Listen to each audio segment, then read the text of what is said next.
The Boss Husband. Credit to the author. 779 hanggang 85. Ang mga pangalan po na nandito ay galing sa mga name generator. Kaya kung meron man pagkakatulad sa mga pangalan ng totoong tao o lugar, ito ay tunay na hindi sinasadya.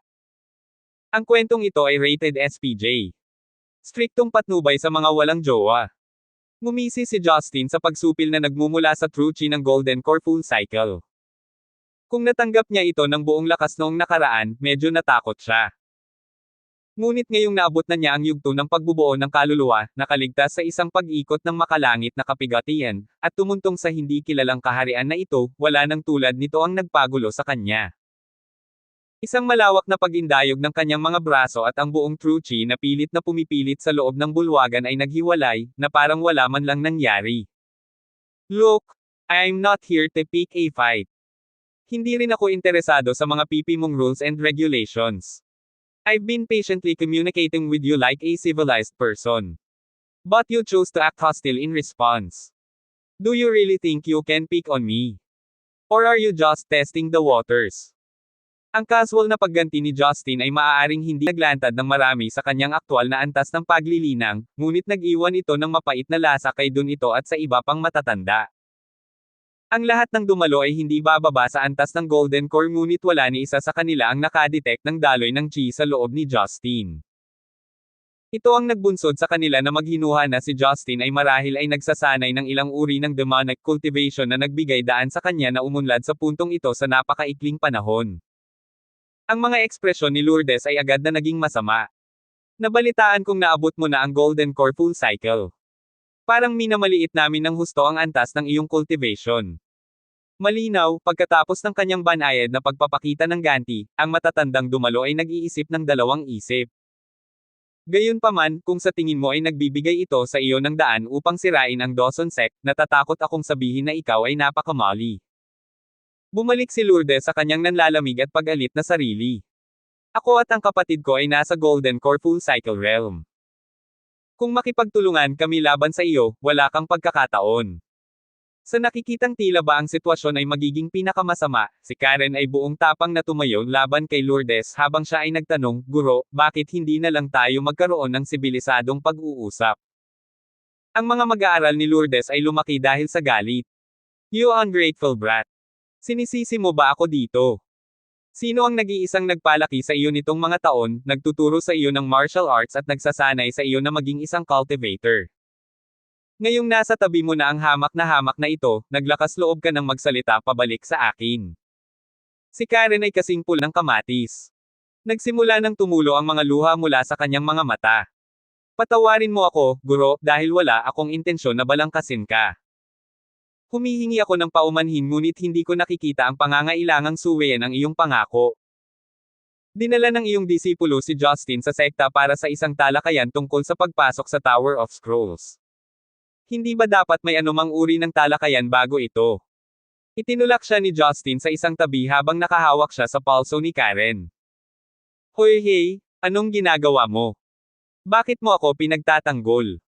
Kaya ko naman ang sarili ko, kung gagawin mo ulit yun huhuberin ko Gibson pantalon mo at bibigyan kita ng magandang hampas. Kasuklam-suklam na basura. Ang lakas ng loob mong magsalita ng mga karumal-dumal na komento sa sagradong bulwagan na ito. Panunuyan ni Lourdes. Tumayo si Dun ito at lumapit sa kanila. Karen, hayaan mo si Uncle na mag-iwan sa iyo ng payo. Napakamot si Dun ito sa kanyang nahati na bigot habang siya ay mainit na ngingiti. Ang totoo, bago ko piniling dalhin si Justin dito, nakapagdesisyon na ako na tanggihan ang kanyang pagpasok sa Tower of Scrolls. Hindi ito isang lugar kung saan basta-basta makapasok ang sinuman. May mahigpit na mga patakaran at regulasyon dyan.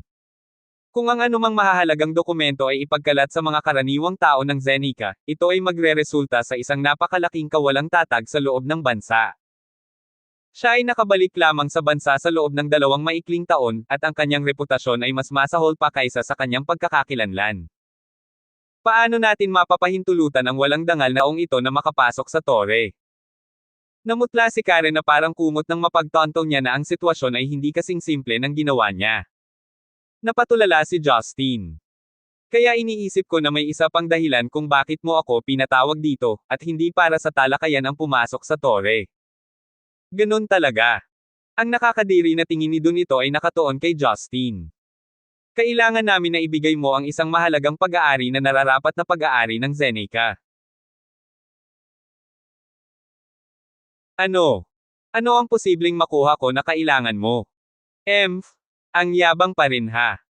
Si Lourdes ay may matalim na tingin na parang falcon habang siya ay nanunuya. Na-notify na ako ni Morgana na ang teknik na pinag-insayo mo ay ang parehong nawala kasama ni Thaddeus mula sa Shushan ilang dekada na ang nakalipas. Ang natatanging pulse technique ng Shushan, ang Endless Resolve Restoration Scripture ay hindi na-reclaim dito sa tower. Ito ay kilala na naglaho sa balat ng lupang ito, ngunit ngayon sa muling paglitaw nito, naniniwala ako na nararapat lamang na bumalik sa karapat-dapat nitong may-ari ng Susan, na kung saan ay panatilihin itong ligtas dito. Natigilan si Justin bago humagalpak ng tawa. Sa totoo lang nalito ako saglit doon. Ang gusto mo lang is my technique. Sa wakas ay ipinulupot na niya ang kanyang ulo dito. Nako, talagang pinagplanuhan ninyo ito. Hindi lang kayo ayaw magbahagi ng kahit isang diskarte, gusto ninyong tanggalin ang tanging teknik na mayroon ako. Si Abbas Morgana, ang nag-iisang kahalili ng Shushan, ay ni minsan ay hindi nilayo na bawiin iyon mula sa akin. Ngunit nakikita ko na hindi kayo katulad ng kanyang damdamin. Ang madre na iyon na si Morgana ay nabaon sa sarili niyang mga gawain at wala ng interes sa pag-secure ng kahalili ng Susan. Nasa atin na ang responsibilidad na iyon. Ang pagtatanggol at pag-iingat sa mga diskarte sa paglilinang ng Sibusan Shushan ay ang tanging responsibilidad namin. Ang pagbawi sa walang katapusang Resolve Restoration Scripture at gawin mo ay lehitimong bagay. Walang makakaisip na kukunin ka ni Thaddeus bilang kanyang alagad. Ang iyong pagkakakilanlan ay si Pluto mula sa ibang bansa, hindi isa sa amin. At saka, ni minsan ay hindi mo napatunayan ang iyong katapatan sa bansa. Kung gusto mong panatilihing buo ang iyong paglilinang, ibigay ang pamamaraan ngayon, o kung hindi. Unti-unting naging mahigpit si Dun ito sa kanyang mga kahilingan. Hindi na kaya ni Karen sa puntong ito. Hindi niya akalain na darating sa puntong pipilitin ng kanyang mga nakatatanda si Justin na mag-ultimatum.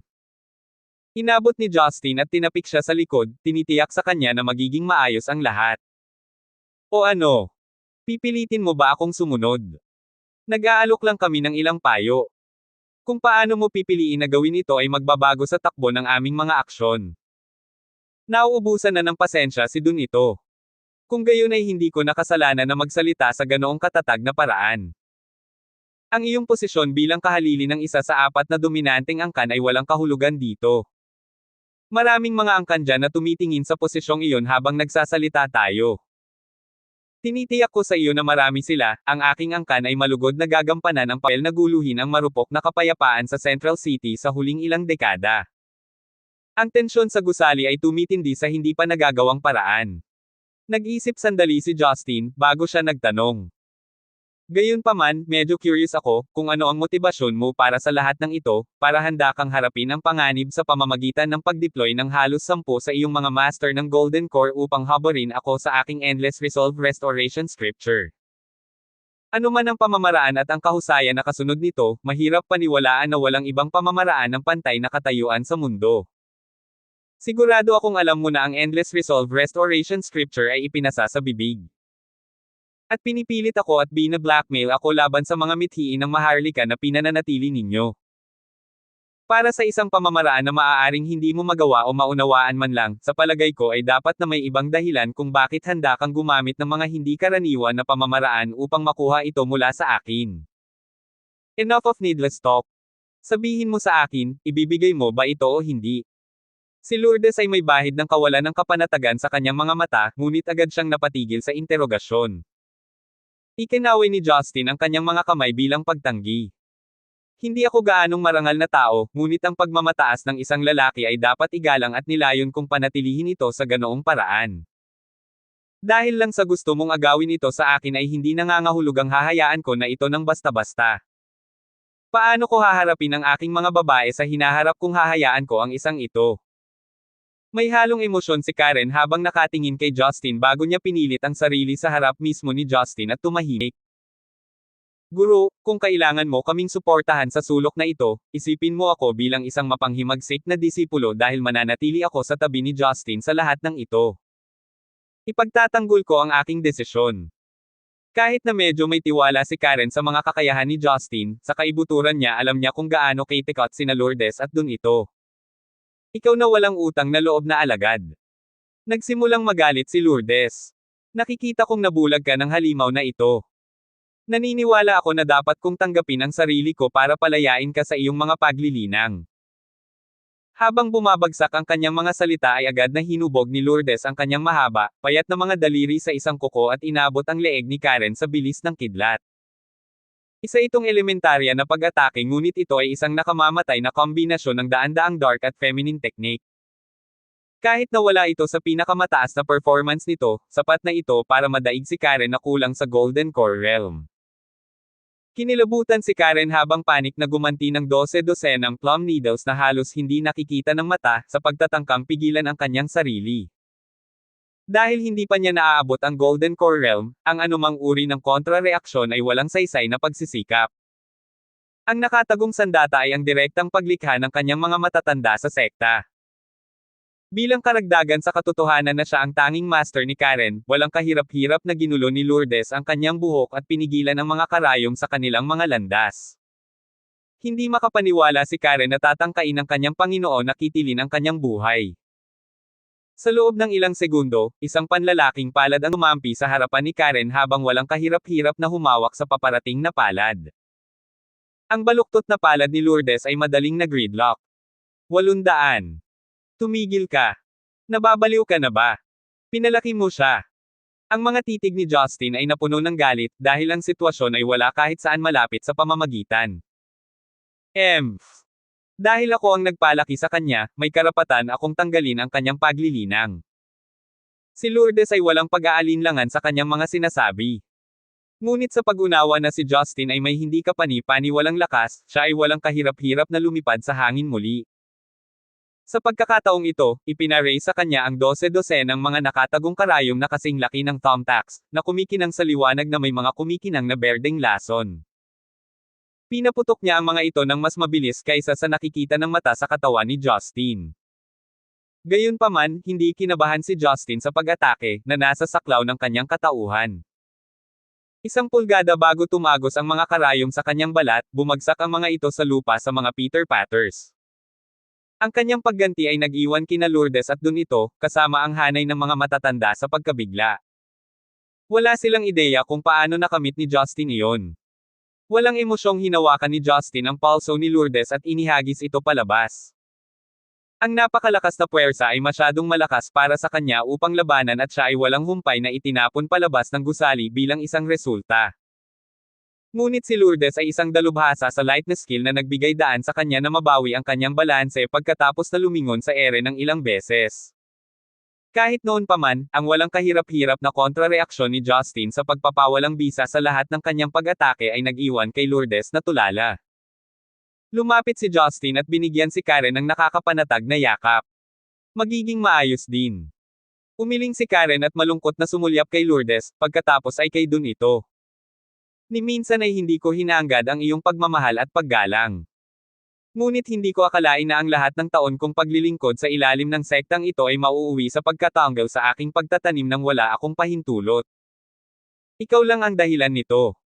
Binigyan ka namin ng pagkakataong sumama sa amin pero agad kang tumanggi. Hindi mahalaga, marami kaming magagaling na talento dito sa sekta. Ang pagkawala ng isa ay hindi makakasama sa amin. Isang matanda ang nagpahayag ng kanyang hinanakit. Tumahimik ka. Ungol ni Justin na parang leon sa biktima nito. Ang matigas na posisyon mula kay Justin ay nag-iwan sa lahat ng dumalo na nakadikit sa kanilang mga posisyon. Mariing tinitigan ni Justin ang matanda, habang pinupunasan ang mga luha sa mukha ni Karen. Karen, sila ang unang nagsimula. Kung may mamatay ngayon, hindi ko kasalanan.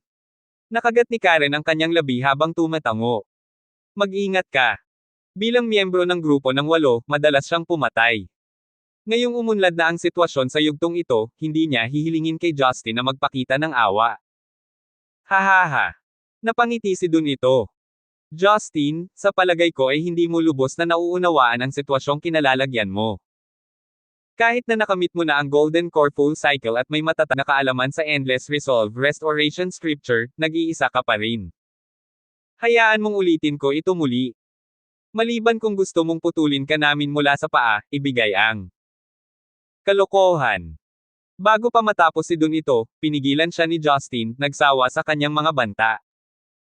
Sa isang solong alon, naramdaman ni Dun ito at ng mga elder ang isang alon ng hindi maintindihan na lakas na pumalibot sa kanila mula sa lahat ng apat na panig. Tulad ng pagtaas ng tubig mula sa isang tag-ulan, ito ay isang puwersa ng kalikasan. Mag-ingat! Ang isang bilog na nabuo mula sa True Chi ay lumikha ng isang kalasag na sapat na upang pigilan ang kanilang mga katawan na masira ng astral force. Ngunit ang mapanirang lakas ng alon ay bumangga sa kanilang kalasag at pinalipad sila sa likurang pader. Bang bang bang! Siyam na sunod-sunod na putok ang maririnig sa buong silid habang ang mga matatanda ay humahampas sa dingding ng napakalakas. Kung hindi man lang sila lahat ay mga Golden Core Cultivator, ang welga ni Justin ay nag-iwan sa kanila sa abo. Ang maliit na brat ay gumagamit ng kakaibang mga kasanayan sa paglilinang. Ito ay hindi katulad ng anumang nakita ko dati. Sigaw ng isa sa mga matatanda. Buong puwersa. Mabilis na inutusan ni Dun ito ang mga matatandang tulala pa rin. Ang mga elder ay hindi nag-alinlangan habang inya-channel nila ang buong kapangyarihan ng kanilang True Chi, na ipinare sa iba't ibang uri ng mga concealed weapon ng Dawson sect habang sila ay sinisingil ng sabay-sabay. Flower Needles of the Thunderstorm, Poison Bindi, Steel Toad, at Emi Yin Yang Spike ang ilan sa mga pag-atake bilang lan. Ang mga nakatagong armas ay kinasuhan ng puro Golden Core True Chi habang kumikislap ang mga ito sa nakakasilaw na mga ilaw. Si Justin ay hindi nabigla habang iniabot niya ang kanyang kamao at sinuntok ang hangin sa kanyang harapan. Ang lahat ng mga sandata ay tila huminto sa himpapawid bago naglahong parang alikabok. Paglalaro ng bata. Paano magiging kumpiyansa ang isang tao sa mga ganitong klase ng kakayahan? Si Karen, na nakatayo pa rin sa likod ni Justin, ay napabuntong hininga sa pagpapakita ng kanyang kapangyarihan. Sa wakas ay natiyak niya na ang kanyang lalaki ay magiging maayos sa kanyang sarili. Namutla si Dun ito sa pagbabago ng sitwasyon. Matapos ang isang mabilis na sulyap sa mga matatanda, kinuha niya ang isang maliit, itim, hugis pil na bagay at inilunsad ito sa mismong kinatatayuan ni Justin. Ang bomba ng Millennia Phosphorus. Bulalas ni Karen. Ang maliit na bagay ay bumaril kay Justin. Gayunpaman, hindi tulad ng huling pag-atake, hindi nagawang sirain ni Justin ang lahat sa oras dahil sunod-sunod na pumutok ang mga pampasabog. Boom boom boom. Ang kadena ng mga pagsabog ay busog sa hangin ng nakakalason na pulbos. Ang radio sa paligid ng Justin at Karen ay naging isang death zone. Hindi tinatabla ni Justin ang pag-atake, ngunit para sa proteksyon ni Karen, humawak siya ng walang hugis na kalasag sa kanilang sarili. Pagkatapos ay tinipon niya ang gas sa isang cylindrical form at pinaikot ito hanggang sa ito ay naging isang buhawi. Bumalik ka! Sumigaw si Dun ito habang mabilis na inakay ang kanyang kapatid na si Lourdes kasama ang konseho ng mga matatanda palabas ng bulwagan. Samantala, si Justin, na natipon ng nakakalason na gas sa isang ipoypo, pinaputok ito tulad ng isang air cannon. Bago umabot sa pasukan ng bulwagan ng ipoypo ng lasong gas, isang malakas na dagindong ang narinig. Inilipat ng assembly hall ang istruktura nito. Ang dalawang sulok ng mga pader na bato ay lumitaw na isinaaktibo ng isang control panel habang ang hindi mabilang na mga nakatagong projectiles ay lumitaw. Hindi mabilang na mga payat na karayong na basang-basa sa lason na ipinutok mula sa makitid na mga projectile habang polanan ang mga ito na parang alon ng mga palaso. Lalong nabalisa si Justin. Wala naman talagang balak ang mga taong ito na buhayin tayo, diba? Gaano kahalaga ang Endless Resolve Restoration Scripture para sa kanila na gumamit ng mga ganitong brutal na paraan? Tandang pananong. Isip niya. Ngunit ang mga pag-atake ay ganap na hindi nakakapinsala kay Justin. Ang buhawi ng poison gas ay bumangga sa labas ng bulwagan. Si Justin na may isang kamay sa mga balikat ni Karen ay dahan-daang nagmarcha palabas mula sa loob. Mabagsik at mabigat ang ambience na pinamunuan nila. Bago pa masira ang magkasintahang mga armas, ang silid ng silid na gawa sa mapurol na bluestone ay nagsimulang mabali at dumagundong sa lahat ng panig. Toom! Sa isang kisap mata, ang bulwagan ng silid ay walang iba kundi isang tumpok ng mga labi. Sa kabila ng katatagan ng istruktura, sinira ito ni Justin na parang bulak. Isang malaking bulk zone ng hanging bagyo ang mabilis na dumaan, at ang assembly hall sa gitnang punto ng Dawson Ancestral Fortress ay isa na ngayong kapirasong lupa. Ang iba pang mga disipulo ng Dawson sect ay nakakita kung ano ang nangyayari mula sa malayo at nagmamadaling lumapit, natulala lamang sa nakita. Si Justin kasama si Karen ay naglakad-lakad sa bakanteng lote, patungo sa kinatatayuan ni Donito at ng iba pang mga master. Mabilis na sinulyapan ni Justin ang lote na parang isang sententeng nangangasiwa sa isang hukay ng mga langgam habang siya ay nanunuya. Ngayon sabihin mo sa akin, nasaan ang Tower of Scrolls? Kung sasabihin mo sa akin, baka sa pamamagitan ng awa ay payagan kitang umalis ng buo ang iyong mga bangkay. Ikaw, nagdedeklara ka ng digmaan laban sa lahat ng sinaunang sekta ng Zenica sa kabuuan nito. Nagrant si Donito. Paft, saway ni Justin. Kahit ang hitsura ni Hongmeng ay hindi mahalaga. Ano ang iniisip mo na natatakot ako sa iyong maliit na sekta? Pumunta ako para sa isang sibilisadong pag-uusap ngunit sa palagay ko ay wala na iyon ngayon. Ang mga pabor ay mabubuhay habang ang mga sumasalungat sa akin ay mamamatay. Nakaugalian kong hindi umalis sa eksena kasama ang aking mga kaaway na buhay. Upang marinig ang pagbanggit ni Justin ng Hongming, si Donito ay natakot. Ikaw. Naabot mo na ba ang yugto ng Soul Forming? Agad na natauhan si Donito. Hindi nakakagulat na magkahiwalay tayo ng liga. Naabot niya ang taas na hindi pa natin nakita. Tandang pananong. Isip niya. Dati nilang tinanggap si Justin bilang isang malakas na cultivator, ngunit hindi nila maaaring ihanay ang isang kabataan sa kanyang 20s bilang unang nakalusot sa Golden Core Full Cycle. Iyon ang dahilan kung bakit palagi nilang ipinapalagay na mayroon silang lakas sa mga numero. Paano ito posible? Siya ay nasa 20s pa lamang. Paano ito mangyayari? Si Lourdes ay natulala sa paghahayag. Si Justin ay sapat na sa kanilang natakot na mga ekspresyon. Tapos na ba kayo? Nandito ako para kumuha ng isang bagay, wala akong oras na mag-aksaya sa inyo ng mga nakakaawa. Si Donito at ang kanyang mga kasama ay natigilan sa kanilang mga kinatatayuan, hangang-hanga pa rin sa kung paano ganap na nalampasan ni Justin ang kanilang antas ng pagtatanim, na ginagawang walang saysay ang alinman sa kanilang mga pag-atake. Sa sandaling iyon, isang matandang elder na may mahaba at puting balbas ang nagsimulang piliting idilat ang kanyang mga mata bago kasunod na magbigay ng war cry at sumugod kay Justin. Bahagyang natakot si Justin na naging dahilan ng kanyang riktibong pagtalikod at pagclamp sa matanda at sa kanyang mga galaw. Agad na napansin ni Justin ang malademonyong pulang mata ng matanda. Naramdaman niya tuloy na parang may kung ano. Kayong lahat. Ang iyong isip ba ay kinokontrol ng ibang tao? Ang lahat mula sa Dawson sect ay nalilito sa kung ano ang sinusubukang sabihin ni Justin. Ngunit sina Donito at Lourdes, kasama ang mga matatanda, ay tila nabigla nang mamula ang kanilang mga mata. Nagsimulang magpintig ang kanilang mga ugat nang lumingon sila kay Justin nang may mali siya. Ang pag-urong ay hindi isang opsyon. 801. Napagtanto ni Karen na nakatayo sa tabi niya na may mali. Sino kontrol ng isip? Justin, sinasabi mo ba sa akin na ang mga matatanda ay hindi kumikilo sa kanilang sariling kusa? Si Justin ay halos nakatitiyak na ang paggamot na kanilang natanggap mula noong sila ay dumating ay hindi ginawa ng mga matatanda. Si Karen, pagkatapos ng lahat, ay hindi maikakaila na isa sa kanilang pinakamatalinong disipulo. Ang pagpatay sa kanya ng walang pag-iisip ay isang walang ingat at hanggal na pagkilos upang ilagay ito ng basta-basta. Nang si Justin ay abala sa pagmumuni-muni sa sitwasyon, ito ay naging pinakamasama. Ang maputing balbas na matanda na nakaklamp sa lupa ay tila nasa matinding sakit at paghihirap. Isang lamig ang dumaloy sa gulugod ni Justin. Hindi maganda. Nagsisimula ng kumilos ang tunay na chi sa kanya. Sa tingin ko, magpapasabog siya sa sarili. Bago pa siya makatapos, ang tiyan ng balbas na matanda ay lumaki na kasing laki ng beach ball. Alam na alam ni Justin ang lakas ng pagpapasabog sa sarili ng isang Golden Core cultivator. Kung hahayaan niyang sumabog ang lumang bag, hindi siya masasaktan. Ngunit ang mga inosenteng disipulo ng Dawson sect ay magiging scapegoats ng sakuna na ito. Sa pinakamababa, mapapasingaw nito ang kalahati ng Dawson Ancestral Fortress kasama ang mga nakatira dito. Pagkatapos pagdebatehan ang kanyang mga pagpipilian, naramdaman ni Justin na ang pinakaligtas na opsyon ay ang itapon ang katawan ng lumang bag sa langit at hayaan itong sumabog doon.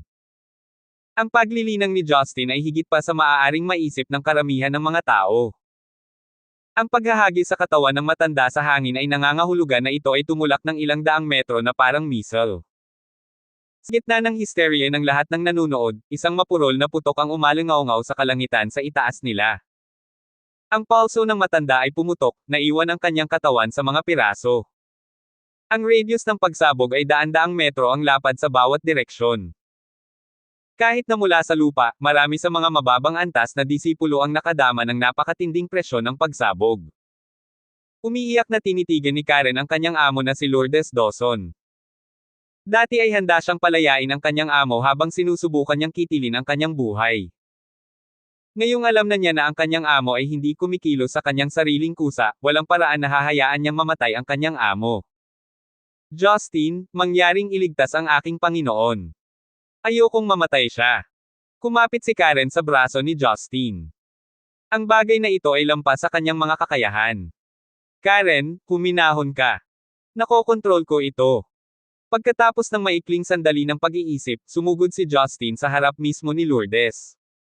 Pinagmasdan niyang mabuti ni Justin ang paligid niya.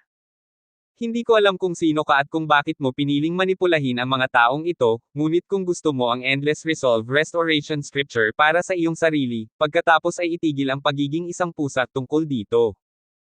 Harapin mo ako o tumakbo. Hahanapin kita sa alinmang paraan. Pagkatapos ay inilagay ni Justin ang kanyang palad sa mukha ni Lourdes at itinaboy ang demonyong aura sa kanyang katawan. Isang hibla ng dugo ang lumabas mula sa likod ng kanyang ibabang leeg. Nang makalaya na ang tali ng dugo, kumupas ang lilim ng pula na bumabalot sa kanyang mga mata. Natuyo ang kanyang katawan nang makaramdam siya ng walang buhay sa lupa. Tila nakuha ni Justin ang perpektong pamamaraan habang inuulit niya ang kanyang aksyon para sa iba pang matatanda. Guru. Napansin ni Karen na halos lahat ay hindi nasaktan. Nagmamadali niyang inutusan si Leo at ang kanyang mga kapwa-disipulo sa gulat na tulungan si Donito Dawson at ang iba pang matatanda. Hindi maibaba ni Justin ang kanyang pagbabantay. Ang katotohanan na mayroong isang taong may hindi pa nagagawang kapangyarihan na nagtatago sa ilalim ng hininga ng Dawson sect ay nagdulot sa kanya ng labis na kawalan ng katiyakan. Hindi siya sigurado kung ito ay astronomical cultivations ng salarin o mula sa isang piraso ng natatanging banal na kagamitan na hindi niya alam. Biglang umalangaw-ngaw mula sa langit ang isang artificial na manipuladong boses ng ilong. Napakahusay na Endless Resolve Restoration Scripture Cultivator. Nakilala mo ang iyong sarili sa Heaven and Earth Restoration Energy.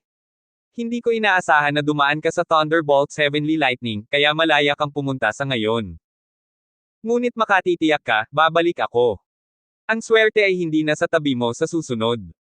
Unti-unting naglaho ang kanyang boses, nagpapahiwatig na umalis na ang salarin.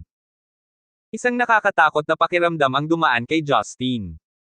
Hindi niya lang makumbinsi ang sarili na ang nagkukubli na kasamaan ay gumawa ng isang bukas na hamon, ngunit hindi pa rin niya natunton ang kinaroroonan nito.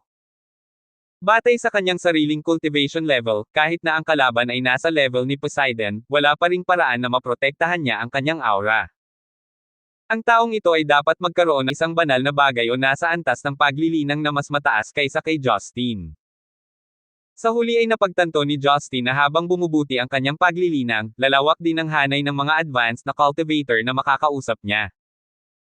Ito naman, ay nagpatibay din sa pagpupursige ni Justin na makakuha ng isang karapat-dapat na piraso ng paglilinang para sanayin ng kanyang mga babae. Kahit na wala sa kanila ang makakamit ang yugto ng soul forming sa malapit na hinaharap, mapoprotektahan man lang nila ang kanilang sarili mula sa ilang mga banta kung sila ay nasa Golden Core Realm. Pagkatapos ng lahat, alam niya na mayroong isang tao sa mga anino na nagkulok ng kanilang target sa kanyang sarili at sa kanyang Endless Resolve Restoration Scripture. Ilang oras na lang at muli niya silang makikita. Kung tatanggihan ng mga pangyayari ang kanyang paninindigan na ipagtanggol ang lahat ng kanyang kababaihan ng sabay-sabay, ang kahihinatnan ay magiging mapangwasak. Ang nakakalito kay Justin ay ang kadakilaan ng cultivation technique na ito. Sa halip na, "Uye, binanggit ng lalaking iyon na minamanipula ko ang Heaven and Earth Restoration Energy. Kaya iyon ang nagpapaliwanag sa kakaiba, hindi nakikita, hindi tunay na enerhiya ng Yuan. Kaya tinawag itong Heaven and Earth Restoration Energy. Pagkatapos ng pag-iisip, lumingon siya sa likod para tingnan ang mga matatanda. Si Donito at ang kumpanya ay bumalik sa kamalayan, matapos mawala ng pagpipigil sa sarili at kasunod na pagganti mula sa puwersang pag-atake ni Justin, marami sa kanila ang naiwang dumudugo o nasusuka. Ibalik mo sila. Dapat maayos sila pagkatapos ng maikling panahon ng pahinga, binanggit ni Justin. Nakita ng mga disipulo sa site si Justin bilang kanilang tagapagligtas at mabilis na dinala ang Grandmaster at ang mga Elder pabalik sa kani-kanilang tirahan. Si Karen sa sandaling iyon ay walang pakialam sa kanyang kakisigan habang nagmamadali niyang binuhat si Lourdes mula sa lupa. Walang kahirap-hirap siyang tumalon mula sa lupa papunta sa rooftop at sumugod patungo sa katimugang dulo ng Dawson Ancestral Fortress. Pumunta si Justin kay Leo at inutusan siyang magbigay ng detalyadong paliwanag kay Donito at sa mga Elder nang magising sila, bago mabilis na lumipad patungo sa direksyon ni Karen. Naglakad sila patungo sa kagubatan sa dulo ng Dawson Ancestral Fortress, na napansin ni Justin na may ilang maayos na pagkakagawa ng mga bahay na kawayan. Inihatid ni Karen si Lourdes sa isang kubo. Ang interior ay minimalistic. May bamboo mat, kasama ang ilang mga pambabaeng personal hygiene item, isang cosmetic table at wala nang iba pa. Justin, siya ba ay okay? Pagkatapos niyang itago siya, si Karen ay lubhang nangangailangan ng katiyakan. Ang iyong Panginoon ay nabali ang ilang mga litid at ugat, ngunit ito ay walang bagay na hindi magagamot sa paglipas ng panahon. Huwag mag-alala, siya ay magiging maayos sa loob ng ilang araw. Nakakunot noon na tumanggo si Karen habang idinagdag, ang minamanipula ng aking amo at ang iba pa ay ang may pananakot, di ba? Sino siya? Paano ko malalaman? Sabi ni Justin sa pagkadismaya. Kailangan ko munang kumonsulte sa master mo. Pero may nagsasabi sa akin na hindi rin nila alam. Kailangan kong harapin kung ano man ang nangyari. Huwag kang mag-alala, kasama ako dito, hindi ko hahayaang may mangyari sa iyo. Maingat na sinulyapan ni Karen ang kanyang kasintahan ngunit mabilis na napangiti. Nako, natutuwa lang ako na si Master ay kontrolado lang ng ibang tao nang balak niyang kitilin ang buhay ko. Ay hindi ako, akala ko madali lang kung mapapatay ko silang lahat. Pero ngayon, babalik na ako sa usapan, mahinang banggit ni Justin. Umirap si Karen sa kanyang sinabi. Paano ka magiging makasarili? Hindi ba ang pag-iwas sa pagdanak ng dugo ang pinakamabuting daan? Isipin mo, lahat ng matatanda ay may mga anak at apo. Kakaharapin mo ang isang hukbo ng mga tao na hindi mo alam na umiiral. Iyan ay tulad ng 1,000 tao. Tumawa si Justin habang pinupunasan ito. Inikot niya ang parameter bago sumilip sa labas ng kabong kawayan para lamang makakita ng mas maraming kabong kawayan. Hayaan mo akong hulaan, karamihan sa iyong pagkabata ay ginugol sa pamumuhay dito. Tiyak na hinamak ng iyong Panginoon ang mas magagandang bagay sa buhay, piniling manirahan dito sa ibabaw ng Dawson Ancestral Fortress. Bahagyang napabuntong hininga si Karen habang naglalakad siya patungo kay Justin. To tell the truth, my master. Hindi pa siya nag-asawa sa buong buhay niya. Narinig ko ang kaunti sa likod ng kwento mula sa kung ano ang nagmula sa mga matatanda sa Dawson Sect. Kumbaga, noong bata pa si Master, umalis siya sa lugar na ito upang magtanim ng malayong mag-isa. Doon niya nakilala ang isang heartbreaker na nagtaksil sa kanyang damdamin at iniwan siyang wasak. Pagkatapos niyang bumalik sa sekta, ang kanyang pagkatao ay nagbago ng husto. Ito ay naging masama na hindi niya payag na makilala ang kanyang sariling kapatid. Sa kalaunan ay gumaling ito ngunit napupuot pa rin siya sa mga lalaki. Gayunpaman, palaging mas marami ang mga lalaki kaysa mga babae sa Dawson Ancestral Fortress kaya pinili niyang umalis. Kahit na hinirang siya ng naunang Grandmaster para magturo sa mga batang disipulo, pinili niyang mag-recruit ng sarili niyang mga babaeng disipulo. Mas may saysay na ngayon, sagot ni Justin. Kaya't siya ang kumuha ng mga babaeng disipulong tulad mo at pinilit kayong lahat na mamuhay sa kanyang matipid na pamumuhay. Kung hindi dahil sa akin, taya ka pa rin na namumukadkad na bulaklak sa hukay ng buhangin. Namula si Karen habang iniunat niya ang kanyang patas, malasutla na mga daliri upang haplos ang pisngi ni Justin. Gaano ka kaya kakapal ang balat? Si Justin ay malinaw na hindi naabala habang siya ay buong pagmamalaki na humajejek. Ngunit hindi nagtagal ay naalala niya ang isang bagay at nagtanong, Karen. Ilang mga babaeng disipulo ang sinabi mong kinuha ng iyong amo? Mayroon bang isang disipulo na may apelyidong Youngs? 802. Youngs. Nag-isip sandali si Karen bago siya umiling. Mayroon akong 2 senior at 1 junior ngunit walang may apelyidong Youngs. Bakit? Nakahinga ng maluwag si Justin. Kinailangan niyang malaman kung ang babae mula sa kanyang mga escapade sa Amerika ay nagmula sa Dawson Sect. Buti na lang siguro at hindi siya miyembro ng Dawson Sect. Medyo nakakamiss ang kanyang makinis na malasot lang katawan bagaman, ngunit ang babaeng iyon ay maaaring maging hindi kapani-pani walang may problema. Sigurado akong magduruso kung makikilala ko pa siya. Naisip niya. Hindi, wala lang. Naalala ko lang ang isang matandang kakilala at gusto kong malaman kung bahagi siya ng Dawson Sect. Napangiti si Justin. Babe, dahil hindi pa madilim ang langit, tingnan natin ang dati mong buhay na bilog, ha? Medyo natuwa si Karen ngunit awkward niyang ibinaba ang kanyang ulo para magtanong, ano ang nasa isip mo? Ang iyong higaan. O hindi ang ibig kong sabihin ay iyong kuna. Mabilis na inayos ni Justin ang kanyang pagkadulas ng dila, kahit nabuo ang kanyang tono ng pagiging seryoso. Mabilis na napansin ni Karen ang kanyang intensyon sa likod habang iniikot niya ang kanyang mga mata. Sige sumunod ka sa akin, dadalhin kita sa dati kong pinagsasanayan. Bahagyang naasar si Justin sa kanyang sarili habang bumubulong sa kanyang hininga, paano ko hahayaang mawala iyon?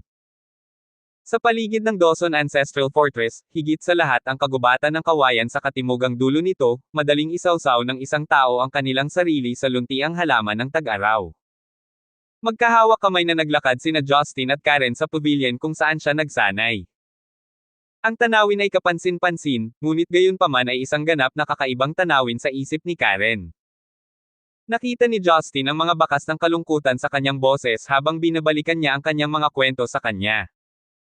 Paggalagala sa kagubatan patungo sa isang legon na nabuo sa pag-agos ng mga batis ng bundok, itinuro ni Karen ang gitna ng legon.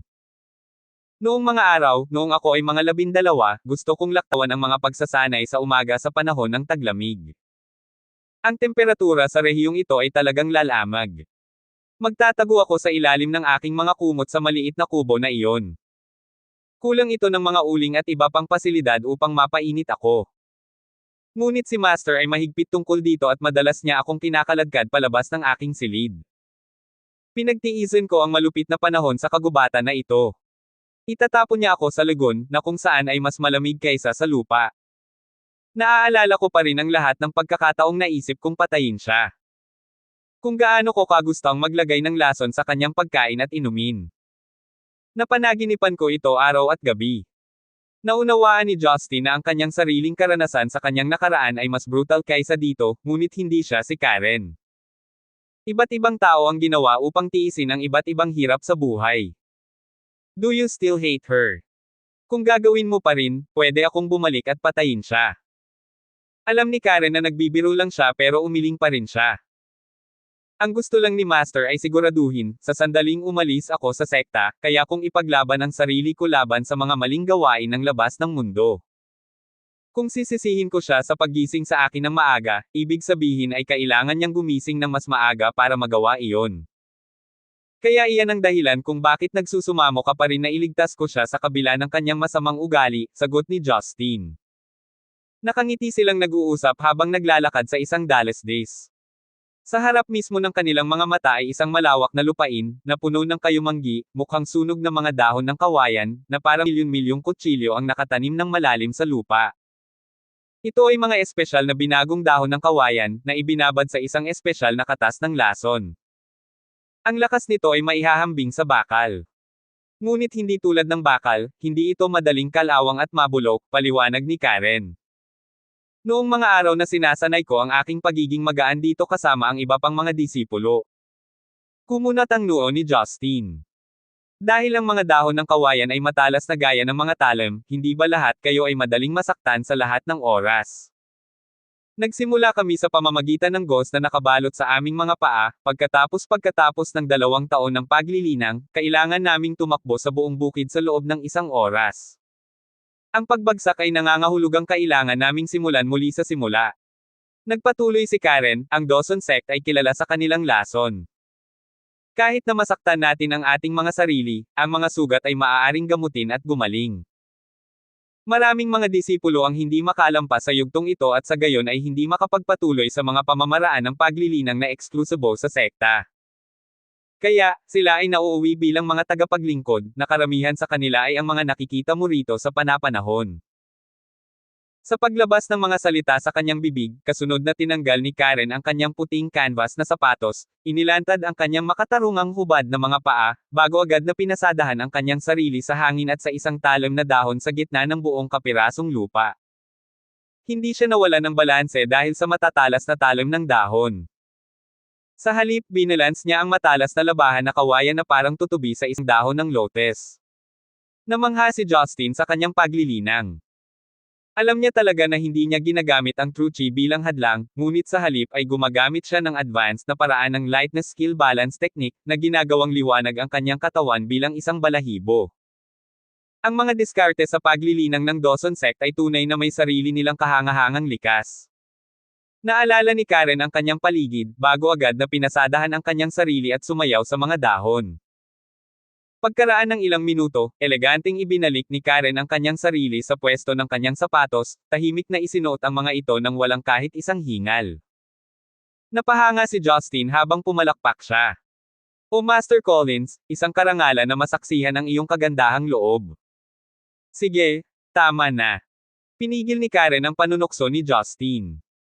"Maaaring mukhang kakaiba sa iyo ngunit naramdaman kong napilitan akong gawin ito nang makita ko ang larangan. Hindi ko naisip na babalik pa ako. Ngayong naisip ko ito, mukhang hindi na ito kalahating masama tulad ng dati. Ang mga mahalagang alaala at hindi malilimutang karanasan ay talagang darating sa iyo kapag wala ka na." Si Justin ay may flash tungkol sa isang silhouette sa isang asul na damit, na tila isang malayong panaginip. Maya-maya ay mabilis niyang binawi ang sarili. At least ngayon, ma-appreciate natin ang kasalukuyan na mas mahalaga kaysa sa anumang bagay. "Bakit ba lagi kang confident, ha?" Pinag-isipan ito ni Justin bago siya sumagot, "Lagi kong iniisip na kung mabubuhay ako kung saan namatay ang lahat, makakaligtas ako sa susunod." Humajejek si Karen na may takip ang big. "I guess some people were just born confident, like you. But some others only gain confidence over time." Mula bata pa, laging sinasabi ng mga tao na sayang ang panganay ni General Collins ay isang anak na babae.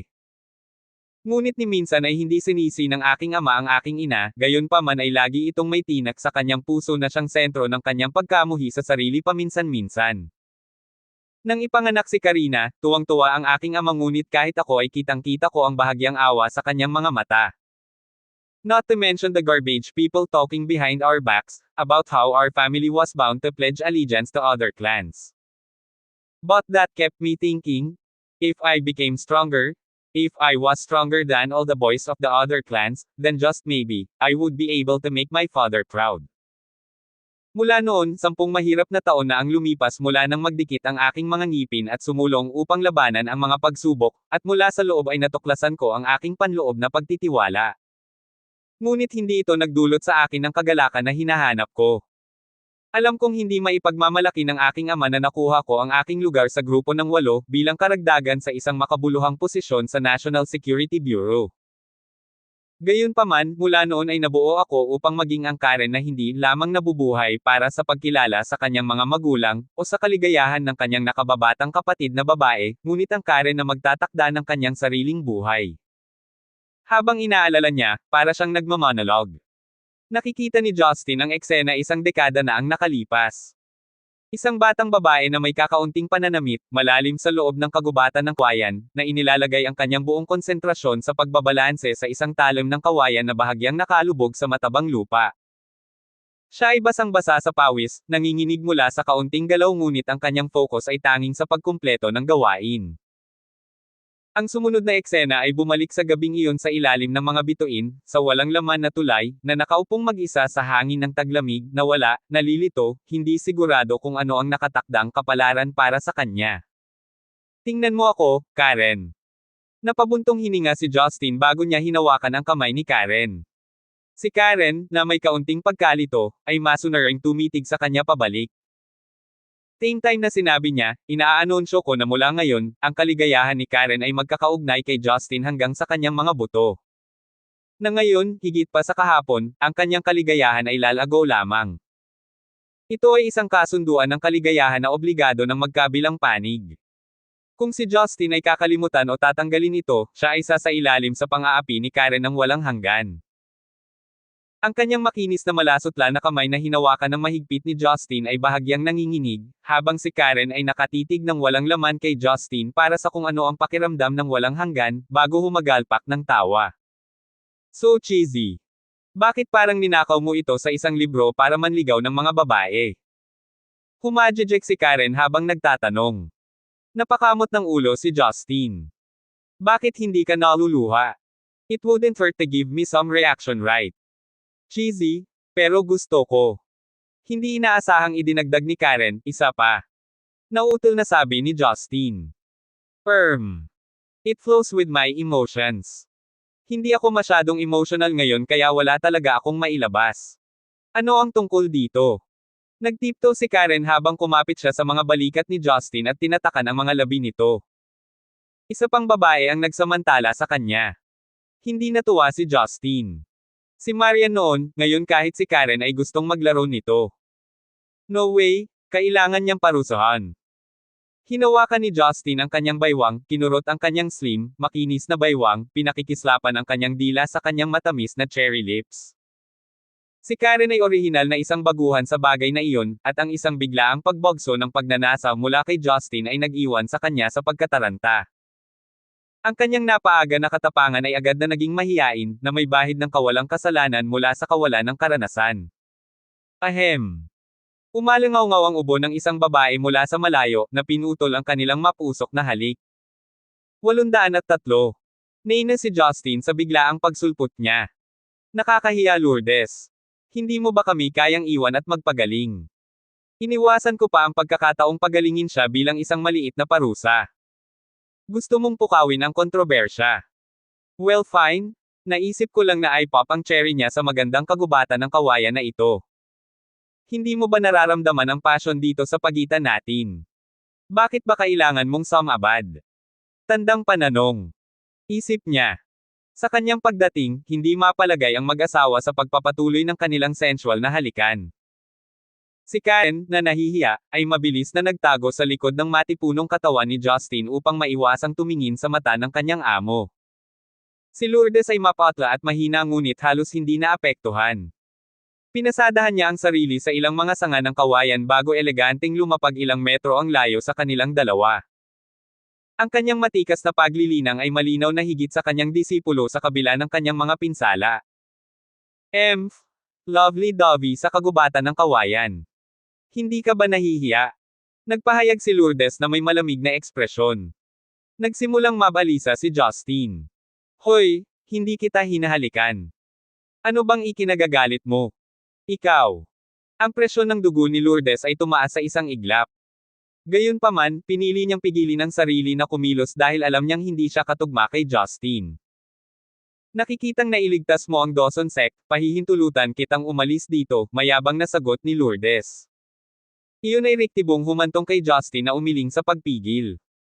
Karen, ang iyong Panginoon ay dapat na punong-puno ng kanyang sarili upang magawang matuwa ng ganito pagkatapos makontrol ang isip. How dare you? Halos isukan ni Lourdes ang bibig ng dugo. Tama na.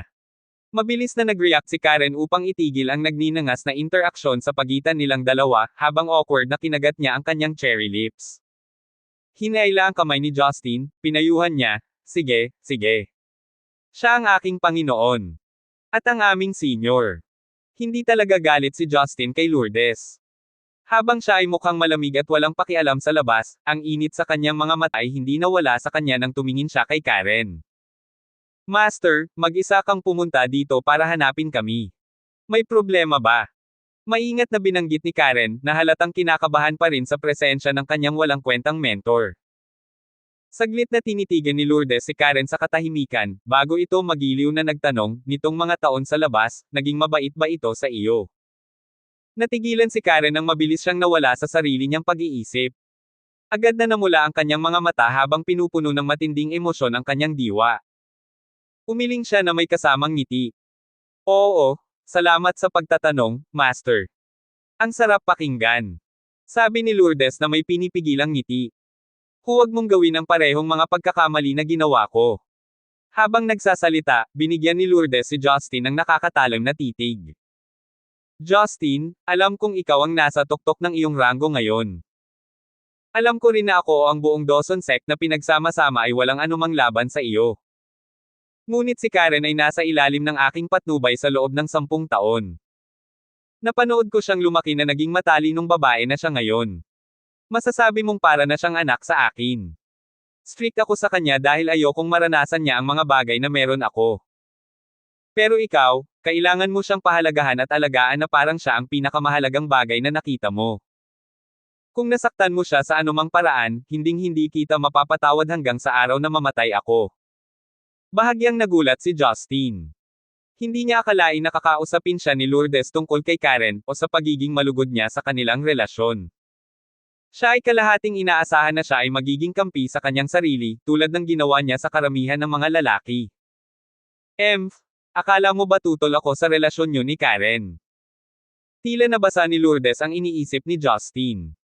Sa pagtatapos ng araw, ako lang ang kanyang Panginoon. Hindi ako makapagpasya kung ano ang gusto niyang gawin sa kanyang buhay. Ako, si Lourdes, ay maaaring hindi magkagusto sa mga makukulit na lalaki, ngunit hindi rin ako hindi makatwiran. Kung hindi dahil sa posisyon ni Karen sa puso mo, pinatay mo na sana kami bago mo maintindihan ang sitwasyon. Ngunit dahil ngayon ay nagawa mo na ng malaking pabor ang Dawson sect, hindi ko iwawaksi ang pasasalamat ko sa puot. Tuwang-tuwa na tumawa si Justin. Sigurado akong mas gusto kita ngayon kaysa noong na-hypnotize ka. Mabuti, ganoon ko naisip ang isang Golden Core Full Cycle Cultivator na kumilos. Tumigil ka na sa mga maling pag-aproba. Alam kong hindi ka nag-abalang tingnan man lang kaming mga Golden Core Cultivator.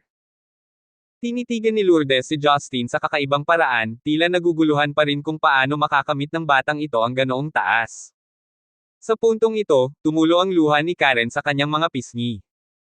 Naalala niya ang mga taon na ginugol niya sa pagkapuot at pagmamahal sa kanyang amo sa harap ng kanyang mga mata. Narito ang kanyang Panginoon ay nakatayo, na parang hindi pa siya tumanda ng isang araw, kasing ganda at kahangahangang naaalala niya. Ito rin ang babaeng nagturo sa kanya ng lahat ng nalalaman niya. Bagamat hindi sila magkadugo, inialay ni Lourdes ang kanyang pagtuturo sa buhay sa paraang higit pa sa sarili niyang ina. Guro, nanginginig na tawag ni Karen sa kanya. Bahagyang nanginginig si Lourdes habang nakikiramay siyang nakatitig sa kanyang disipulo. Kinagat ni Karen ang kanyang mga ngipin, isinantabi ang kanyang mga iniisip habang papunta siya sa kanyang mentor at binigyan siya ng mahigpit na yakap. Master, na-miss kita ng sobra. Bumukas ang trademark na stoicism ni Lourdes habang tinatapik niya ang likod ng kanyang disipulo. Silly girl, kung na-miss mo ako pwede kang bumalik anumang oras. Hindi na kailangang maghintay sa lahat ng mga taon na ito. Na-miss kita Master, pero natakot ako na baka magalit ka. Ikaw pa rin ang utu-uto na babae na natatandaan ko. Malaki ka na ngayon, hindi na ang pabaya mong bata. Magiliw na hinaplos ni Lourdes ang kanyang buhok, habang siya ay bahagyang bumantong hininga. Napaatras si Justin ng ilang hakbang at pinayagan ang dalawang babae na ibahagi ang kanilang sandali.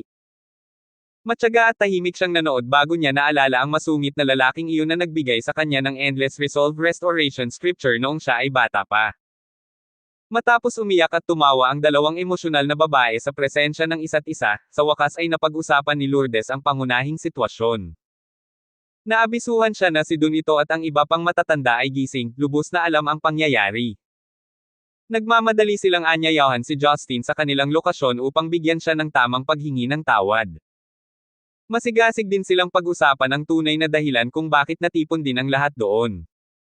Natural, lahat sila ay nabigla sa baog na lugar kung saan dating nakatayo ang dakilang Guildhall. Pagsapit ng takip silim, sina Justin at Karen kasama ang kanyang Panginoong si Lourdes ay naglalakad patungo sa dining hall ng Dawson Ancestral Fortress. Isang piging ang itinayo bilang parangal sa mga panauhin. Pinangunahan ni Donito ang buong upuan ng mga matatandang Golden Core, sa pagsulpot ni Justin, nagmamadaling gumawa ng paraan upang salubungin ang kanyang pagpasok. Ang aking pasasalamat kay Master Gibson para sa iyong walang pag-iimbot na pagliligtas sa Dawson Sect mula sa isang napipintong sakuna. Ako, si Dun ito, ay kumakatawan sa buong Dawson Sect ng 1,000 tao sa pamamagitan nito upang ialay ang pinakamalaking karangalan sa iyo. Kung mayroong anumang kahilingan ng tulong ni Master Gibson para sa Dawson Clan, tiyak na ipapangako namin ang buong suporta. Pawis na pawis si Dun ito nang maalala ang pangyayari. Ang kanyang pinakamahusay na mga magsasaka, kabilang ang kanyang sarili, ay manipulahin ng mga dayuhang kapangyarihan. Kung sila ay papatayin doon at pagkatapos, ang buong Dawson Sect ay gumuho mula sa loob. Kung walang Golden Core Cultivator sa lugar, papayag sila sa mga katulad ni Kunlun at Shaolin, na parehong mga pangunahing sinaunang sekta. Gayunpaman, si Justin ay ganap na hindi interesado sa kanilang mga salita ng pasasalamat. Hindi pa siya kumakain simula noong nakaraang araw. Pinagmamasdan niya ang piging na inilatag sa harap niya. Maaaring hindi siya gutom, ngunit tiyak na naghahangad siya ng desenteng pagkain. About that, Master Dawson, bakit hindi tayo magsimulang kumain? Mukhang masarap. Napatulala ang mga miyembro ng sekta. Hindi nila inaasahan na ganoon pala kadali ang young master ng Gibson Clan. Karaniwang inaasahan ng isang tao ang pagmamataas at pagiging makasarili mula sa mga pangunahing miyembro ng clan, ngunit ang tanging inaalala ni Justin sa sandaling ito ay pagkain. Kung alam lang ni Justin na itinuturing nila ang kawalan ng interes sa kanilang formal na pag-uusap bilang pagpapakumbaba, sana ay napatawa na siya. Sa normal na mga pangyayari, si Karen bilang isa lamang alagad ay hindi papayagang maupo sa mga matatanda. Ngunit ngayon, siya ay pinarangalan bilang isa sa kanilang mga tagapagligtas na naging dahilan upang makita siya sa ibang liwanag. Si Donito at ang kanyang board ay pinaulanan si Karen ng mga papuri at bulalas, na iniwan siyang bahagyang hindi mapalagay dahil halos hindi siya nasangkot sa pagliligtas. Ang maliit na usapan ay hindi maiiwasan sa isang piging na ganoon kalaki, ngunit pinagtibay ni Justin ang kanyang sarili sa lahat ng ito. Ang alak na inihain ay self-brewed, katutubong sa Dawson Sect. Ginawa ito gamit ang kombinasyon ng mga katanji tanging lihim na sangkap habang nagtataglay ng konsentrasyon ng alkohol na 60%. Ang nasusunog na after sensation sa lalamunan ay nag-iwan kay Justin sa sobrang galit. Si Justin ay nagkaroon ng katawa-tawang napukaw na gana. Nilamon niya ang inihaw na baboy at nilagok ang alak na parang wala ng bukas. Nang walang tanda ng paghinto, iniwan niya ang masa na may kakaibang tanawin. Hindi nila gaanong naintindihan ang tungkol sa yugto ng Soul Formang, ngunit alam nila na ang isang master ng ganoong nakakatakot na antas ay dapat na humiwalay sa mga mortal na pangangailangan tulad ng pagkain. Ngunit sa paghusga mula sa kanyang mga gawi sa pagkain, siya ay mas malapit sa isang kalye mongrel kaysa sa isang grandmaster. Ang mga miyembro ng sekta na dumalo ay umaasa sa isang maayos na talakayan tungkol sa insidente noong hapong iyon, ngunit si Justin ay tila ganap na walang anumang mga kagyat na bagay. Habang iniisip ng lahat kung ano ang susunod na gagawin, pinilit ni Donito ang kanyang sarili na basagin ang yelo. Master Gibson, sigurado ako na ang punto ng iyong pagbisita ay upang talakayin ang posibilidad na makapasok ka sa Tower of Scrolls, hindi ba? Mapapaisip ka ba kung simulan natin ang talakayan ngayon? 804. Dinilaan ni Justin ang mantika at mga piraso ng karne sa kanyang mga labi bago siya nagsalita. Uye, I almost forgot. Your chefs are top-notch. Did they add any special herbs by any chance? The roasted suckling pig has a tinge of herbal medicine that enhance the flavor. Magandang malaman na nag-enjoy ka, awkward na sagot ni Donito. Ito ay isang medicinal cuisine na natatangi sa Dawson Sect. Ang aming mga chef ay talagang mga matatanda at ang mga alagad na inatas ang magsaliksik at bumuo ng mga bagong kapaki-pakinabang na gamot. Oh, tungkol sa Tower of Scrolls. Nasaan na? Ang tore. Saan ito matatagpuan? Mabilis na inulit ni Justin. Si Donito at ang iba ay nalitaw sa kanyang biglaang kahilingan. Ano? Tatanggihan mo na naman ba ang pagpasok ko? Napakunot noo si Justin nang lumipat ang kanyang tono sa pagiging medyo pag-alit. Mabilis na itinanggi ni Donito ang kanyang mga haka-haka. Siyempre hindi. Maaaring mayroon kaming ganap na paghihigpit sa mga tagalabas na pumasok sa Tower of Scrolls, ngunit ikaw ay isang natatanging exception sa kaso. Higit pa rito, sa iyong Endless Resolve Restoration Scripture Cultivation Technique, Master Gibson, ang pag-aalala tungkol sa iyong kasakiman ay naging huling alalahanin namin. So lahat ng kalokohan para lang sabihin na papayagan mo akong pumasok. Nakapout si Justin habang umiiling sa hindi makapaniwala. Kayong mga tao ang may pinakamababang kahusayan na nakita ko. Sino ang tumatakbo sa paligid ng bush ngayon? Si Donito at ang iba ay awkward nang umising ngunit hindi nabalisa sa kanyang bastos na pananalita. Ang magkaroon ng cultivator ng kanyang antas at kahusayan na makisalo sa kanila ng pagkain ay higit pa sa inaasahan nila. Kapag naisip nila ito, ang mga henyo ng isang hanay ng mga sektor ay palaging hindi kasama sa pagkakakulong ng mga paghihigpit sa lipunan, tulad ng binata na ito bago sila. Maaaring ang kanyang free-spoken personality ang dahilan kung bakit naabot niya ang ganoong kataasan. Tinapos ni Lourdes ang pag-uusap habang idinagdag niya, ang Tower of Scrolls ay matatagpuan sa likod ng Dawson Ancestral Fortress. Sa kaso ng panghihimasok, mayroong hanggang 100 iba't ibang booby trap formations. Bilang karagdagan, may mga Golden Core Cultivator na umiikot sa lugar kung sakaling magkaroon ng anumang posibleng pagkabigo sa mga bitag. Kung gusto mong pumasok bukas, ako at ang aking kapatid na lalaki ay personal na magpapakalat ng mga bitag at magbibigay sa iyo ng isang ligtas na daanan. Alam kong malamang na hindi ito isang malaking bagay para sa iyo ngunit mayroon kaming mga protocol na dapat sundin dito. Sa gayon, muling pinagtibay ng mga matatanda ang pangunahing motibasyon ni Justin na bisitahin ang sekta ng Dawson, na naging dahilan upang siya ay nasiyahan sa pag-unlad. Alam na alam ni Karen kung paano naaalala ni Karen ang lugar ng karamihan sa kanyang pagdadalaga, naisip niyang samahan siya sa mga susunod na araw habang nakikipag-ugnayan muli ito sa kanyang mga nakatatanda at nakatatanda. Bukod pa rito, alam ni Justin na siya mismo ay maaaring mangailangan ng kaunting oras upang lubos na mabigyang kahulugan at matukoy ang literatura na gusto niya. Si Donito at ang iba pang matatanda ay nagbahagi ng isang sulyap bago siya nag-aalangay na nagtanong, Master Gibson, kung maaari ko, sa palagay mo nasaan ang antas ng paglilinang ng salarin? Sumimsim si Justin ng isang subo ng alak bago siya sumagot, hindi ako masyadong sigurado sa aking sarili. Ngunit masasabi kong tiyak na ang kanyang antas ay nasa itaas ng yugto ng Soul Formang. Ito ay lubos na posible na siya ay nagkaroon ng tulong ng isang banal na artifact upang protektahan ang kanyang sarili mula sa akin. Ngunit makatitiyak ka na ang iyong sekta ay hindi niya sasaktan sa malapit na hinaharap. Ang kanyang layunin ay ang pagkuha sa akin ng Restorationless Scripture. Ang mga tao ay natakot sa kanyang sagot. Ang katotohanan na mayroong isang taong napakalakas sa ilalim ng kanilang mga ilong ay isang bagay na mas matagal kaysa sa isang sandali upang maunawaan. Nagsalita ang isang matanda. Sa lohikal na pagsasalita, hindi gagawa si Hongming ng ganoong panlilinlang sa isang henerasyong sinaunang martial arts sect. Salungat ito sa kanilang mga prinsipyo. Pinag-uusapan natin ngayon ang tungkol sa isang tao na nasa itaas ng yugto ng soul forming ngunit walang pagnais sa pananaliksik at intelektual na pag-aaral tungo sa pagpapabuti ng kanilang paglilinang. Maaaring. Imposible. Agad na iniiwasan ni Lourdes ang kanyang bawas. Hindi nila gagawin ang ganoong bagay. Ang karamihan ng tao ay sumabog sa isang talakayan sa banayad na pagbabawas. Palihim na sumulyap si Justin kay Lourdes, bago siya nabigo na nagtanong, ano ito, sa palagay ko lahat kayo ay may iniisip.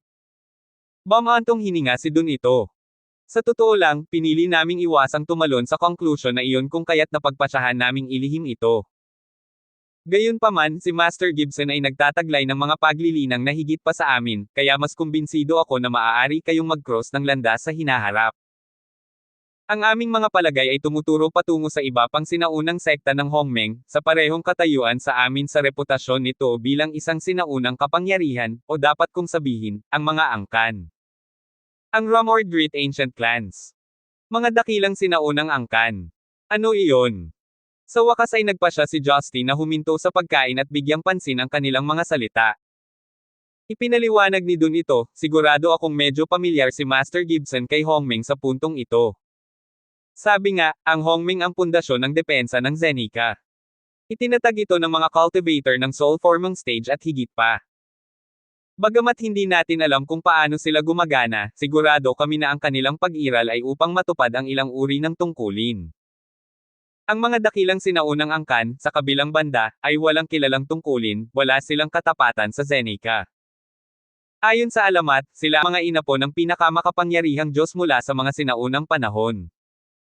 Gayunpaman, kabilang sa Hongmeng, lahat sila ay nagsasanay ng mga pamamaraan ng paglilinang mula sa ating mga sinaunang sekta. Ang pag-abot sa isang tiyak na punto ay magdadala lamang sa iyo sa yugto ng Soul Forming. Samantala, minana ng mga dakilang sinaunang angkan ang karamihan sa mga diskarte sa paglilinang mula sa kanilang mga ninuno noong sinaunang panahon. Sa kanilang mga mata, ang yugto ng pagbubuo ng kaluluwa ay walang espesyal. Kapag naabot ng isang tao ang yugto ng tribulation passing, siya ay maituturing na isang master. Wala silang pakialam sa kapakanan ng Zenica. Nabubuhay sila para sa isang bagay at isang bagay lamang, ang mga ninuno ay nagtakda ng kanilang kisame. Matapos marinig ito, medyo nabigla si Justin. Ang kaalamang tulad nito ay tiyak na hindi pampubliko. Kahit na ang mga tulad ni Yan Saniang ay hindi alam ito. Ang impormasyong ito ay ipinasa sa atin ng ating mga nauna. Ang mga dakilang sinaunang sekta ay paminsan-minsan ay may mga mahuhusay na disipulo na magsasanay sa loob ng kaharian ng mga mortal upang alisin ang kanilang mga panloob na demonyo na mga hadlang sa pag-iisip na humahadlang sa kanilang pagsasanay. Bilang resulta, nagkaroon lamang ng mga alingawngaw ng kanilang pag-iral.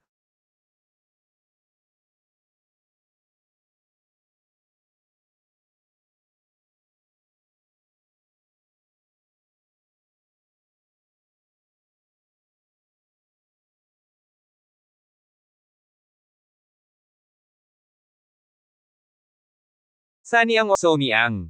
Agad na naisip ni Justin ang isang tao. Selena Campbell. Hindi siya mula sa Dawson sect o Hongmeng.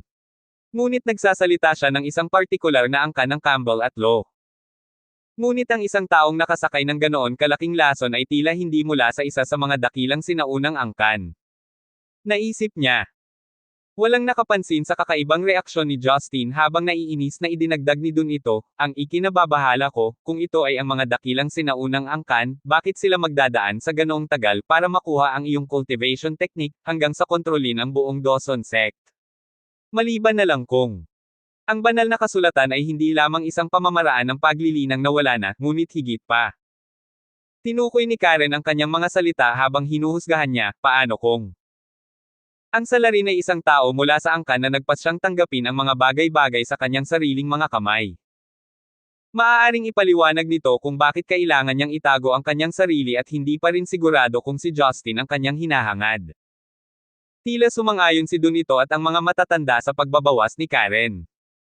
Magandang palagay, Karen. Baka ganoon nga. Kung tutuusin, kahit ang mga sinaunang dakilang angkan, magtakda sana ng sarili nilang mga regulasyon. Kung pipiliin ng sino man na walang ingat na kumilos, maaaring maapektuhan nito ang pagkakasundo at balanse sa pagitan ng magkabilang panig, na mag-trigger ng kontra-reaksyon mula kay Hongmeng.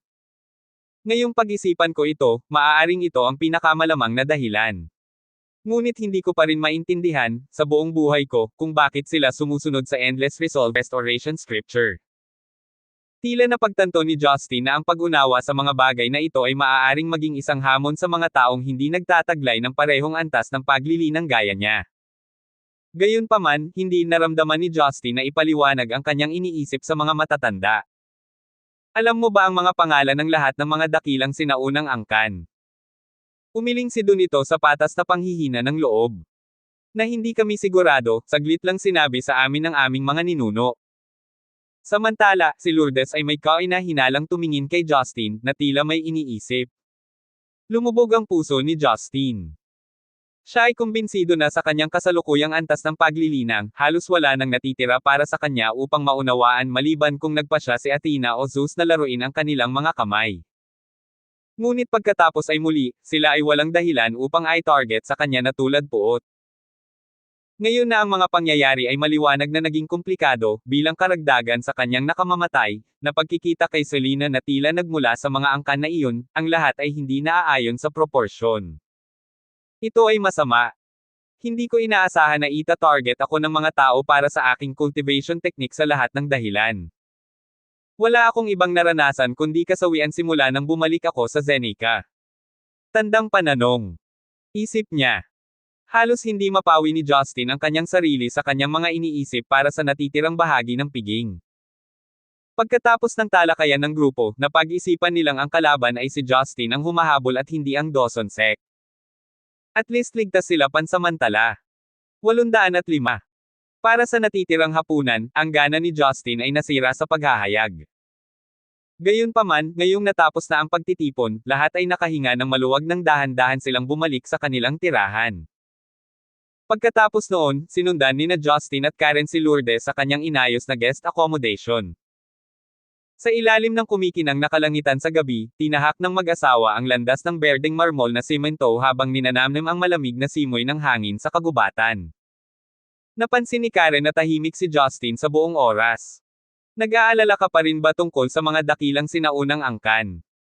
Hindi ito gustong itago ni Justin habang siya ay sumagot, ayokong magtago ng anuman mula sa iyo, ngunit ito ang pinakamaliit sa aking mga alalahanin sa ngayon. Napakaraming beses ko nang niloko si kamatayan para matakot sa isang bagay na ganoon. Ang pinakaiingatan ko ay kung kaya nilang manipulahin ang mga elder ng Dawson Sect ng ganoon kadali, ano ang pumipigil sa akin sa pagtulog ng isa sa aking mga babae. Humajejek si Karen habang sumagot, maaari mo naman kaming turuan na maging mga magsasaka. At least makakasigurado ka na wala sa mga babae sa tabi mo ang incompetent. Balang araw ay bubuti sila ng husto kaya hindi mo na kailangang mag-alala patungkol sa kanila. Humagalpak ng tawa si Justin.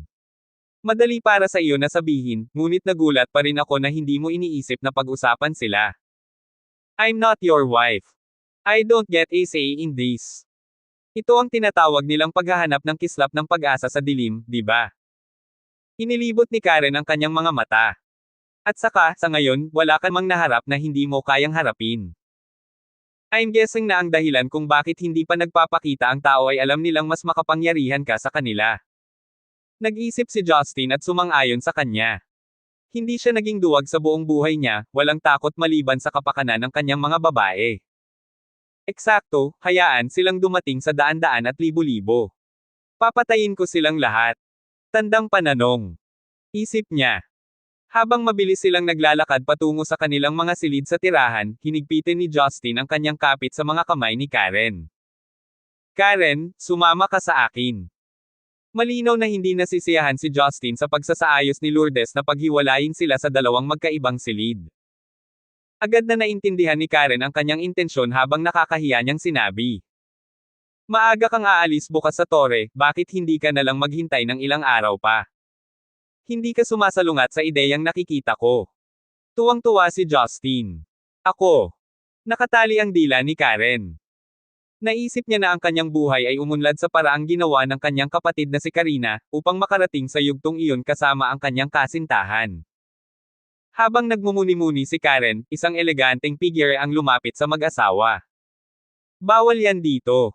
Biglang huminto si Lourdes. Galit na galit si Justin. Pasensya na po ma'am, alam kong paborito mo siyang alagad o ano pa, pero kailangan mo ba talagang sundan siya? Ngumisi si Lourdes. Sa tingin mo dapat ko. Natatakot ako na isang gabi ng pagnanasa ay masira ang kanyang buong buhay na landas ng paglilinang. Anong ibig sabihin dyan? Wala ka talagang alam, di ba? Talagang pinagdududahan ko ang iyong paglalakbay sa pagkamit ng ganoong kataas na antas ng paglilinang. Napabuntong hininga si Lourdes habang nagpaliwanag, ang yuan yin ng isang babae ay mas malaki kaysa sa yuang yang ng isang lalaki.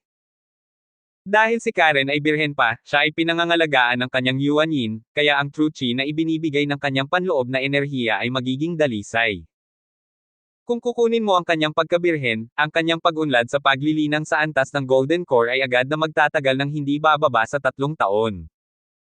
Sa kanyang katalinuhan at pangangatawan, makakamit niya ang kaharian ng Golden Core sa loob ng susunod na 1 o 2 taon. Isang gabi ng kasiyahan para sa 3 taong paakit ay tila hindi sulit. Si Justin ay natigilan, nakatingin sa nahihiya na si Karen na ang ulo ay nakayuko. Totoo ba? Karen, bakit hindi mo sinabi sa akin? Tumahimik si Karen, natural na sumang-ayon sa pahayag ng kanyang amo. Ikaw na maliit na bastos, hindi mo kayang tanggihan siya, hindi ba? Tingnan mo, mas gugustuhin niyang gumugol ng mas maraming oras sa paglilinang kaysa tanggihan ka, hinanakit ni Lourdes. Hindi ko alam kung bakit ko isinakripisyo ang 1 dekada ng buhay ko para turuan ka. Sa palagay ko ang ibig sabihin ng 10 taon ng pagtuturo ko ay wala pang ilang buwan kasama ang brat na ito. Hindi ganoon iyon. Sinubukan ni Karen na linawin. Walang excuses. Pinandilatan ni Lourdes si Justin. Ngayong alam mo na, hayaan mo siyang mag-isa. Bukas ay papasok ka sa Tower of Scrolls. Kung talagang ay lalaan mo ang iyong pagtuon sa pag-aaral ng mga turo sa loob, sigurado ako na nakatali ka para sa kaliwanagan. Kung darating ang araw kung saan makakamit ni Karen ang Golden Core Realm, iyon ay maglalagay ng nasisiyahang ngiti sa aking mukha, bilang kanyang amo. Nakaramdam si Justin ng init sa kanyang puso, pinagmamasdan ang namumula na babae sa kanyang tabi. Siya ay may banayad na panig sa kanya na parehong kaibig-ibig kapag ito ay na-access. Nang gabing iyon, natural na itinago ni Justin ang kanyang mga kamay sa kanyang sarili, alam kung paano siya handang sumuko para sa kanyang kahalili.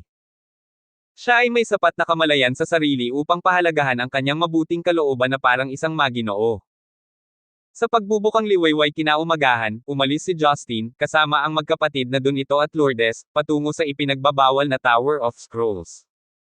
Bago siya umalis, hindi niya nakalimutang magpaalam kay Karen. Sa kabila ng kanyang posisyon sa loob ng sekta bilang isang pangunahing disipulo, itinuring pa rin siyang hindi karapat-dapat upang makapasok sa lugar kung saan matatagpuan ang tore. Kaya pinili niyang maghintay sa kanyang pagbabalik. Sa makitid na landas mula sa Dawson Ancestral Fortress hanggang sa mga burol, ang kagubatan ay unti-unting lumipat mula sa kawayan patungo sa isang kagubatan na pinangungunahan ng mga puno ng cypress.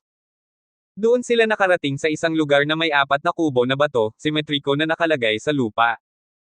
Nagtanong si Justin dahil sa curiosity, ang lugar na ito, bakit walang mga pintuan?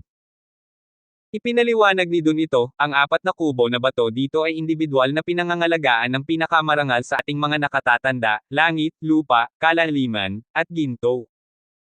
Ang lahat ng 4 na elder ay mga centenarian na ngayon at kabilang sa mga pinakamalapit sa Dawson sect upang maabot ang yugto ng pagbubuo ng kaluluwa. Maliban kung may mapipilitang pumasok, hindi sila lalabas mula sa kanilang pahingahang lugar. Nagtanong si Justin, kaya dapat ba akong lumipad? Eksakto. Nagbigay si Donito ng tanda ng paggalang, bago siya umikot. Hanggang dito lang kami ng aking kapatid na babae ang makakadala kay Master Gibson. Pagkatapos ng isang round ng talakayan sa mga matatanda, maaari na kayong magpatuloy. Mananatili kami rito. Idinagdag ni Lourdes, hindi magiging problema ang iyong pagpasok ngunit mag-ingat upang hindi makapinsala sa mga matatanda. Humajejek si Justin sa kanyang mga sinabi. Maliban na lang kung kailangan nilang subukan ang aking kakayahan bago ako payagang pumasok, kumbaga.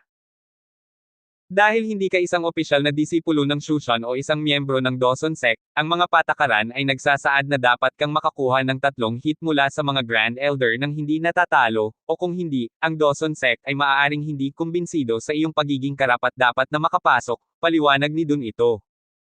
Napangiti si Justin. Kaya ginawa ang mga patakaran para matiyak na kung wala ka pa sa yugto ng Soul Formang, hindi ka na kailanman papayagan sa loob ng tore. Tandang pananong. Isip niya.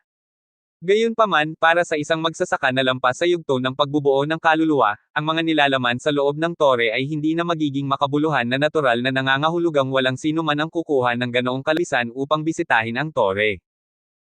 Tapos na si Justin sa mga formalidad habang walang kahirap-hirap na ibinato ang kanyang sarili tulad ng isang arrow sa isang crossbow sa gitnang punto ng lahat ng 4 na kubo na bato. Sa gitna ng rift ay isang malaking gray na plot na may mga salitang Tower of Scrolls, na inukit sa lupa, na nilagyan ng tinunaw na ginto.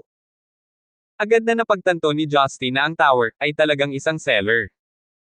Bata, ang iyong pagtatanim ay maaaring kilala bilang cream of the crop, ngunit maaaring kailanganin nating subukan iyon. Isang simpleng boses ang umalangaw-ngaw mula sa stone cabin, hindi nagtagal, 4 na sinag ng Golden Core True Chi sa tuktok nitong kadalisayan ay binomba mula sa lahat ng 4 na kubo hanggang sa kinatatayuan ni Justin. Sa wakas ay napagtanto ni Justin na ang 4 na kubo ay partikular na ginawa upang palakasin ang enerhiya na lumabas mula sa loob.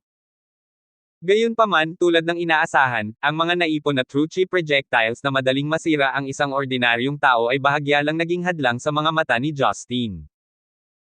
At dahil dito, hindi siya interesado sa isang tunggalian sa mga matatanda habang siya ay nakatayo lamang sa himpapawid, habang nanunood ng mga projectiles mula sa lahat ng apat na sulok na inilipat sa kanyang katawan. Iniwan ng Cruci ang katawan ni Justin sa paraan ng pagpasok nito nang walang anumang pinsala. Nagmamasid mula sa mga yarda ang layo ng Torres sina Dunito at Lourdes. Hindi nila kailanman naunawaan kung paano magiging masaya si Justin nang walang anumang paunang hakbang sa pag-iingat, ganap na pagpapabeya sa isang pinahusay na welga mula sa apat na cultivator ng Golden Core Full Cycle. Ang apat na batong kubo ng langit, lupa, kalaliman, at ginto, ay naiwan na walang saysay at maaari lamang pumayag sa mga kahilingan ni Justin. Ikaw ay isang mabigat na magsasaka, bata. Ang iyong pahintulot na makapasok sa tore ay ipinagkaloob sa susunod na 3 araw. Kapag natapos na ang tagal, ang Tower of Scrolls ay hindi na mapupuntahan. Ang malalim na boses mula sa langit na batong kubo ay kumalusko sa bahagyang pagkadismaya habang ipinahayag nito. Nang matapos ang proklamasyon nito, ang stone slab sa lupa na may mga salitang Tower of Scrolls ay agad na binawi sa apat na gilid nito, na naglantad ng isang madilim na lagusan na patungo sa kailaliman. Tumanggo si Justin sa bawat gilid ng pasukan bilang pagkilala bago siya tumakbo pababa sa fleet ng hagdan. Ang lalim ng lagusan ay nag-iwan kay Justin sa pag-asam tungkol sa kung ano ang darating, sa kabila ng nalampasan na ang mga walang kabuluhang bagay na tulad nito. Ako, ang kakaibang monghe, ay opisyal na nakahanap ng isang tunay na templo ng pagsamba. Ngayon ay oras na upang makita kung paano binibigkas ng mga monghe ang mga banal na kasulatan. Salamat po at sinamahan ninyo ako. Ingat lagi mga master.